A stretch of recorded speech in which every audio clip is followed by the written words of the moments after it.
Hey everybody, so it's your realtor Katie. I know I have not done a video in a while, but someone asked me a question today, and this question has been floating around for a while, and it's a little bit of a debate. So I thought, you know what, let me just do a quick video. You hear somebody screaming, I am not beating my child, okay? That's the neighbor's child having fun. So anyway, the question asked was, are we in a buyer's or a seller's market? Now, a lot of this depends on where you are in the market, okay? So, but in most markets, especially here in Southern California, depending on the area is where it's going to make a difference. Now, I'm in Southern California, and so we have what we call the Inland Empire. Those of you who live in Southern California, you know what I'm talking about. The Inland Empire is still primarily a seller's market, and the reason for that is because the inventory is kind of coming up, but but there's not a whole lot, and the prices are better in the Inland Empire. So let's say in the Inland Empire, you can get a brand new 3-4 bedroom home for in the 500,000. Well, everybody want that, right? Everybody want it. So we have more buyers than we have property for that price point. Now, in the Los Angeles area and those areas that have, properties in the, million 1.5 range, well, then you're more of a buyer's market because you don't have a whole lot of buyers who can afford that. So that makes it a little bit different. So when you hear people saying, oh, we're in a buyer's market, oh, we're in a seller's market, at the end of the day, first of all, it depends on the area. But really, at the end of the day, it doesn't really matter.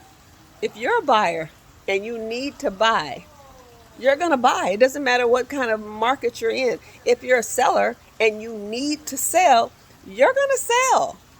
So the most important part here is having a realtor that knows how to negotiate for you, knows how to determine what the best offer is going to be depending on what's going on with said property. Has it been on the market a long time? Did it just come on the market? Is it a property that if I love it, 12 other people gonna love it? Then there you go. That makes a difference. So again, don't get caught up on, is it a buyer's market? Is it a seller's market? Get caught up with your realtor. Just make sure you got one who has experience. I'm not saying they got to be, licensed in the business as long as I've been, because I was new at some point too and knew I knew what I was doing. Okay, so just make sure that you're dealing with somebody that knows what they're doing. So you want to know how that affects you personally? Send me a message. Call me, DM me, whatever, one on one. Because, like I said, it depends on the market, depends on the area. And though I am in Southern California, let me just tell you right now, I have a awesome group of real estate folks all over the world that can help you. So I don't really care where you are. You tell me where you are, I'll find you somebody who know what they're doing. Okay, don't ask me. Reach out to me, DM me, call me, email me, whatever. Y'all got my information. Call me. But let's just talk about that, because, like I said, if you someone who needs to buy or someone who needs to sell, don't listen to all the chatter out there. You need to do what you need to do. The key is to have an experienced and knowledgeable realtor that's helping you do that. It's your realtor Katie, also known as your realtor for life.